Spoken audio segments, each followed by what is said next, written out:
Segunda Epístola de Paulo a Timóteo, capítulo 1, versículos 6 e 7. Quero convidá-los a colocar-se em pé em nome de Jesus. O tema de nossa meditação nessa noite é como posso manter a chama acesa. Como manter a chama acesa. Segunda Epístola de Paulo a Timóteo, capítulo 1, versículos 6 e 7, diz assim: Por esta razão, pois, te ademoesto, que reavives o dom de Deus que há em ti, pela imposição das minhas mãos.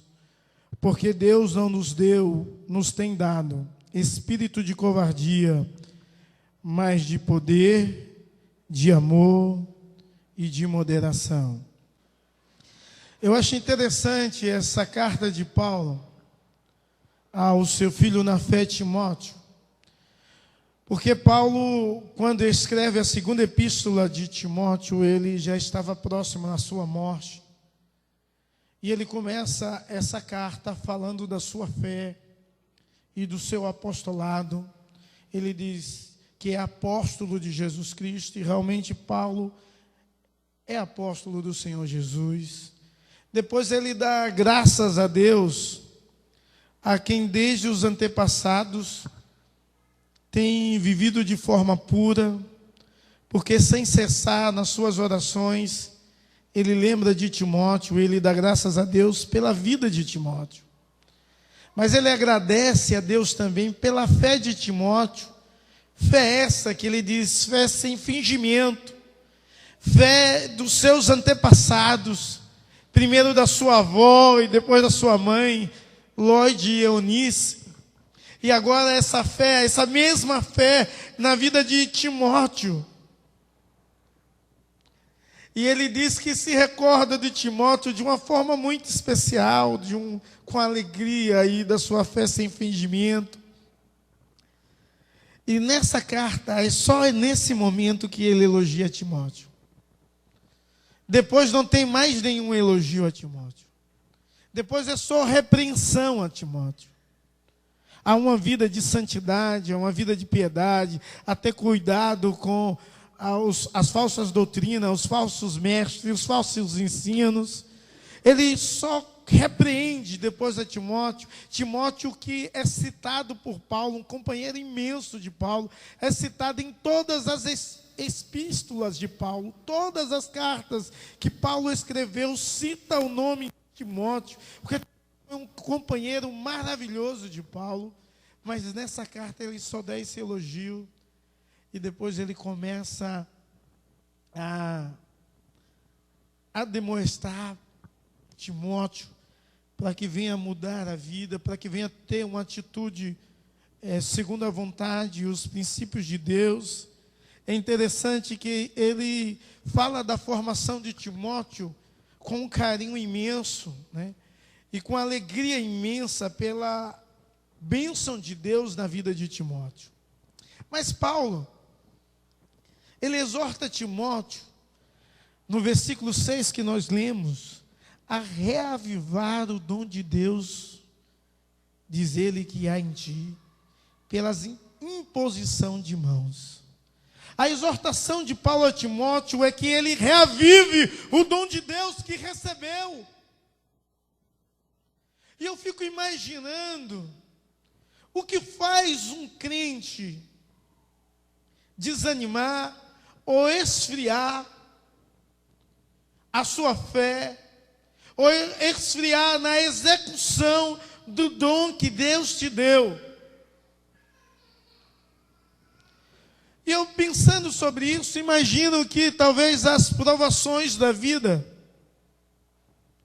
possa fazer com que determinadas pessoas que têm determinados dons espirituais parem de exercer. E o não exercício desse dom parece que leva a uma frieza espiritual tão grande, ao ponto que a chama de Deus diminui no seu coração e na sua vida. o fervor espiritual, a alegria de estar na presença de Deus. O desejo que Davi disse: alegrei-me quando me disseram, vamos à casa do Senhor. Parece que ele perde isso quando para de exercitar os dons que Deus te deu. E eu fico pensando assim, você talvez está aqui, Deus te dotou com dons, ou com um dom, porque a palavra de Deus diz que todo mundo que faz parte do corpo de Cristo, Deus dá dons, segundo lhe apraz, segundo a sua santa vontade. Cada um tem a sua função, que deve ser exercido para o bom andamento da igreja. E talvez você não tenha exercido o dom de Deus, que Deus te deu, que Deus te confiou. Você não tem glorificado a Deus com isso, e talvez a sua vida está fria. Aí eu fico pensando também o que faz a pessoa esfriar o fogo, a paixão, o ardor por Deus. Talvez é a tentação.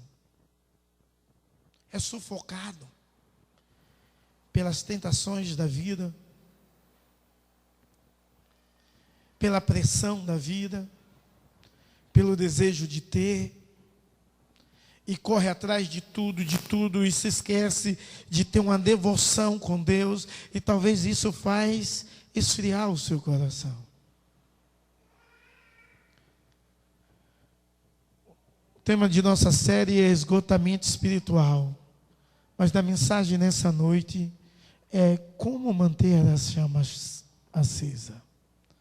Como manter a chama acesa.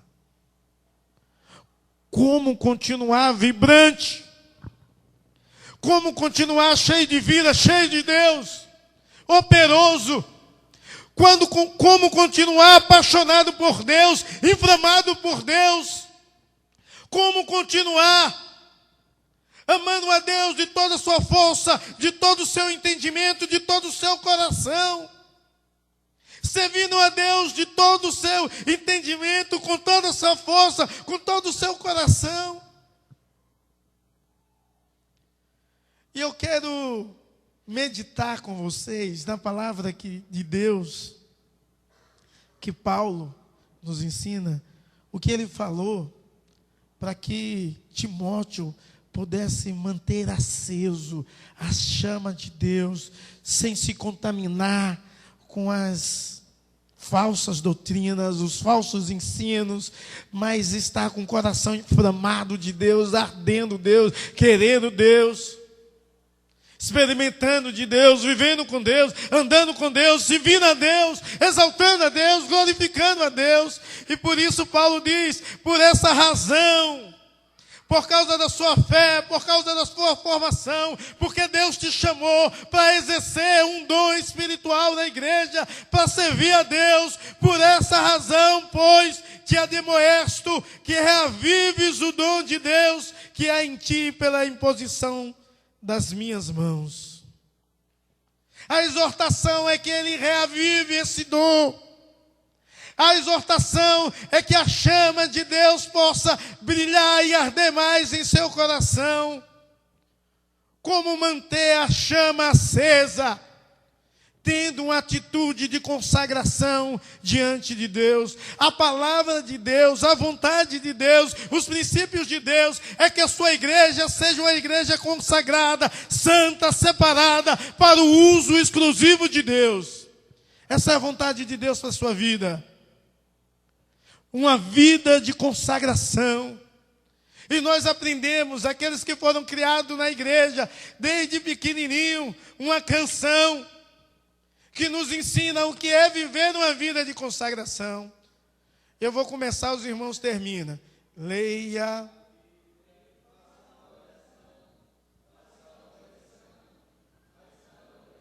Muito bem. Se quiser o quê? É fácil. A receita todo mundo sabe de uma vida consagrada. É ler a palavra de Deus, é se alimentar dos princípios de Deus, vai viver uma vida de oração. A vontade de Deus é que você tenha uma vida de oração, buscando a face de Deus, os princípios de Deus, vivendo uma vida de maior intimidade com Deus. E eu quero te dizer, se você é um cristão que não ora, a sua vida é fria, fraca e mística. Mística por quê? Porque você se apega em tudo, menos no poder da oração que há através do nome de Jesus. A vontade de Deus para a sua igreja é que a sua igreja viva uma vida de oração, buscando diante de Deus mais intimidade. Devemos aprender a orarmos mais para que o fogo de Deus em nossas vidas venha aquecer os nossos corações. É necessário aprendermos a orarmos mais para que o dom espiritual que Deus nos confiou seja exercido em nome de Jesus, com toda a sabedoria, mansidão e com excelência. É necessário oração, porque a oração move a mão de Deus e Deus move o mundo. Então é necessário uma vida de oração para que você não venha ter uma vida fraca, vazia e mística. É necessário uma vida de oração para que você viva os princípios da verdade de Deus. Mas é necessário também uma vida de devoção à palavra de Deus. E devoção à palavra de Deus, devoção ao princípio de Deus, é ler a palavra de Deus. O Senhor Jesus Cristo, quando foi tentado, Ele disse assim: eu nem sou de pão, viverás o homem, mas de toda a palavra que procede da boca de Deus.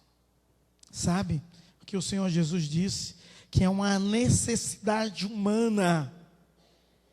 Há uma necessidade humana tão grande como se fosse a necessidade de alimento, a necessidade de ter uma devoção, de uma leitura da palavra, de viver a palavra de Deus.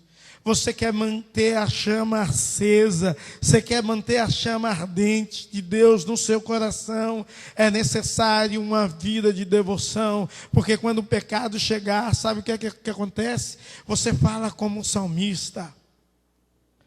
A tua palavra é luz para os meus caminhos e lâmpada para os meus pés. Ou então você diz assim: guardei a tua palavra no meu coração, para quê? Para não pecar contra ti, vivendo a palavra de Deus, os princípios de Deus. Você conhece a vontade de Deus revelada para a sua vida, e aí sim você vive uma vida de consagração, e aí você compreende que Deus quer que você ofereça o melhor a Ele, e aí você entende que você tem de orar mais, que você tem de buscar mais, que você tem de se consagrar mais, que você deve ter uma vida de santidade e piedade. Devemos ler a palavra de Deus, não por costumes, ou somente na igreja, mas devemos ler a palavra de Deus, porque a palavra de Deus é o próprio Deus falando aos nossos corações. Devemos lê-la para ouvir Deus falar às nossas vidas. Ainda nesse texto, no versículo 13, Paulo diz bem assim: manter o padrão das sãs palavras que de mim ouviste, com fé, com amor, que está em Cristo Jesus. A atitude de uma vida consagrada nos leva a experimentarmos o melhor de Deus, nos leva a enchermos cada vez mais do Senhor, e leva, de uma forma muito especial, ao seu coração ficar aquecido, a viver segundo a vontade de Deus. A exortação de Paulo a Timóteo: reavives o dom de Deus. E isso só é possível com o exercício fiel do seu dom, exercitando o dom do que Deus te chamou. Hoje vai ter uma ordenação de presbítero. E eu fico pensando assim, Paulo, que a mesma exortação de Paulo a Timóteo é a exortação de Deus a você, Paulo, que não é o Paulo da Bíblia, que você deve exercer os dons que Deus te confiou.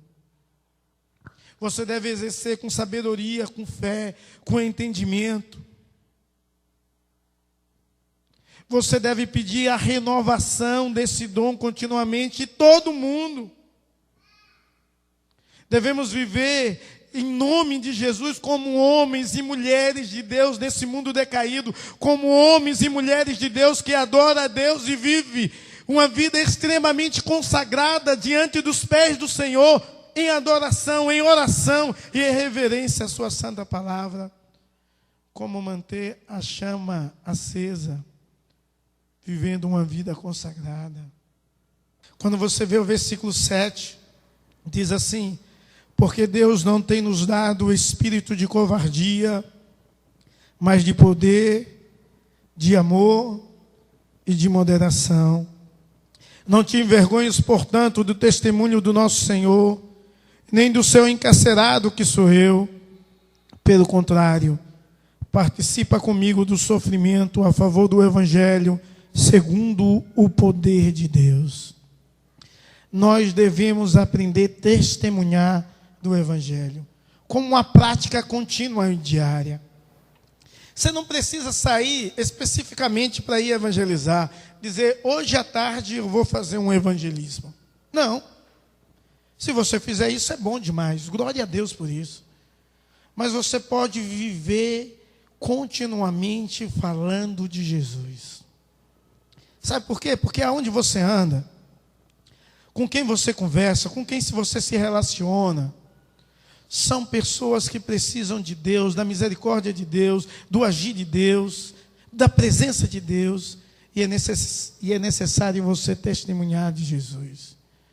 Mas testemunhar com fé, crendo que Deus pode fazer algo extraordinário, crendo que Deus pode transformar o viciado, crendo que Deus pode mudar a prostituta, crendo que Deus pode transformar um ímpio em um homem santo, alguém profano em alguém santo, alguém que glorifique a Deus, crendo que Deus pode mudar a situação, restaurar a vida, curar pessoas, pode trazer alegria, pode trazer paz, pode trazer gozo, satisfação. É necessário testemunhar crendo nesse poder de Deus transformador, que é através do Evangelho, das boas novas de Jesus Cristo, que muitas pessoas necessitam ouvir. E a vontade de Deus é que a sua chama fique acesa, você falando da bondade de Deus. Meus irmãos, não existe coisa semelhante à alegria. Muitas coisas nos fazem felizes, mas a alegria de ser um instrumento de Deus, a falar uma vida, e a pessoa sentir que Deus está te usando para alcançá-la, para abençoá-la.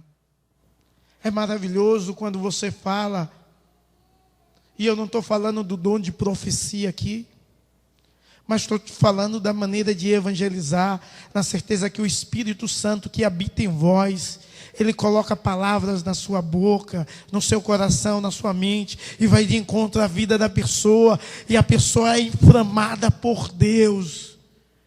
E é gostoso, isso alegra, isso acende o coração de ver Deus agindo em outras vidas, na vida de outras pessoas. E talvez você está aqui e não tenha essa prática. Sabe por quê? Porque você tem sido um covarde. Você tem vergonha de testemunhar de Jesus Cristo. Você tem vergonha de dizer que você é de Deus. Você tem vergonha de professar a sua fé. Mas a palavra de Deus diz que Deus não nos deu espírito de covardia. Eu não sei assim qual é a sua história, eu não sei o que você tem passado, eu não sei por que você não fala do amor de Jesus Cristo, eu não sei por que você se envergonha, mas eu quero te dizer em nome de Jesus que Deus não te deu espírito de covardia, mas Ele te deu espírito de amor, de poder e de moderação. Creia na ação poderosa de Deus, creia nos milagres de Deus, creia que Deus pode fazer algo extraordinário na sua vida através de você, usando você como instrumento dele para abençoar pessoas. Creia que Deus pode restaurar, creia que Deus pode transformar, creia que Deus pode trazer alegria, creia que Deus pode trazer esperança, creia que Deus pode mudar a natureza do homem. E por mais que as coisas pareçam tumultuadas, como foi na vida do meu irmão, creia, porque muitas vezes Deus está agindo no tumulto para que a pessoa se apegue com Ele. Em nome de Jesus, Deus não te deu espírito de covardia, mas de poder, de amor e de moderação. Mas quem testemunha deve estar pronto para sofrer. E Paulo, quando escreveu a Timóteo, ele tinha dito isso a Timóteo, porque Timóteo conhecia a vida de Paulo. Paulo sofreu muito por causa do Evangelho. A exortação é que ele vai sofrer também, que ele vai passar por momentos de dificuldades, assim como Paulo já estava preso, sabendo que ia morrer, era a última prisão que Paulo passou, sabia que ia ser decapitado. Timóteo sabia que ia acontecer isso com ele, mas a vontade de Paulo é que Timóteo não se envergonhe do Evangelho, mas continue a testemunhar de Jesus Cristo, sabendo que o sofrimento não é permanente, é passageiro. Mas a palavra de Deus, o Senhor Jesus, diz bem assim, que todos que querem viver uma vida de piedade serão perseguidos.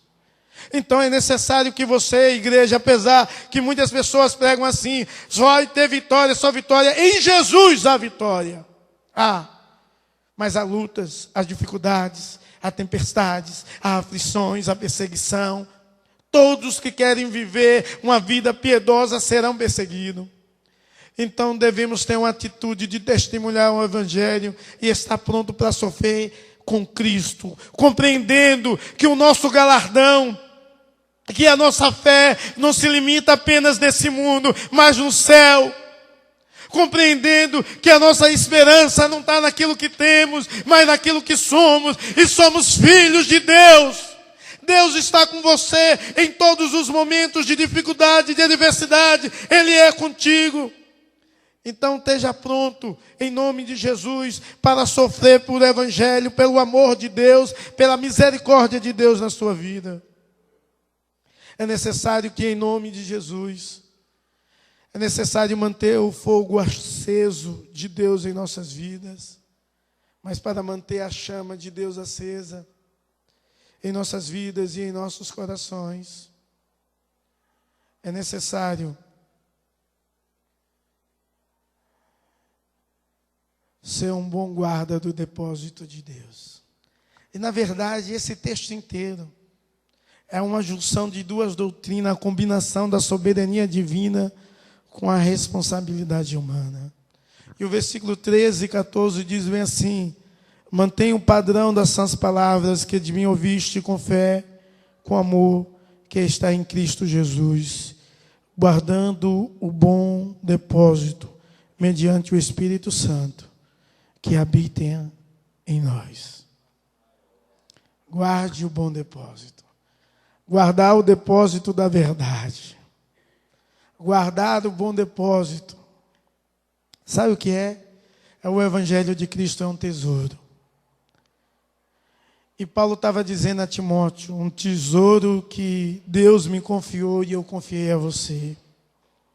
Para guardar o bom depósito, é necessário ser servo fiel, igual aquele servo fiel da parábola dos talentos. Guardar é sem danificar. Guardar é proteger. E, na verdade, o termo guardar traz à luz no original, de uma posição de um soldado guardando o palácio dos seus invasores. O que Paulo queria dizer é que Timóteo devia guardar o Evangelho como um bom depósito da verdade, guardar as heresias, manter o padrão das sãs palavras, era guardar a palavra de Deus incontaminada das heresias existentes naquele período, e hoje existem muitas mais. A igreja do Senhor Jesus Cristo deve aprender a viver a verdade revelada, que é a palavra de Deus, como normativa de vida. E guardá-la, não no sentido de não falar, mas guardar no sentido de proteger a verdade através do ensinamento sadio e certo dos princípios de Deus, quando você for arguído segundo a sua fé. Como um guarda protege os tesouros do palácio, nós devemos guardar em fidelidade, em nome de Jesus, a palavra de Deus. Aí você mantém aceso, sabe por quê? Porque você mantém o padrão das sãs palavras. Como um ator que segue bem o currículo, o roteiro, não o currículo, segue bem o roteiro, você deve seguir os princípios de Deus. A palavra de Deus é manual para a sua vida. E você deve segui-la para a glória, louvor e adoração do Senhor Jesus Cristo. É necessário que, em nome de Jesus, você possa manter o padrão das sãs palavras, guardando da heresia. É necessário que você possa conhecer a verdade de Deus e vivê-la continuamente, ensinando a verdade de Deus com fé e com amor. Nós somos chamados por um propósito, o maior de todos, anunciar essa verdade. Assim como Timóteo tinha um chamado, eu creio que todo mundo aqui tem um chamado específico e um dom em espetacular. Mesmo que seja pela influência dos seus pais, de um pastor, das suas amizades, ou mesmo pela influência pessoal de Deus em sua vida, é necessário que você possa ter sempre uma vida de consagração, e isto em uma vida de oração, em uma vida de devoção à palavra, vivendo e testemunhando sempre o Evangelho, com coragem, com poder, com amor, com moderação, entendendo que uma verdadeira testemunha de Cristo tem consequências do sofrimento, mas quem guarda o bom depósito da verdade e mantém o padrão das sãs palavras, vive continuamente a chama de Deus ardendo no seu coração.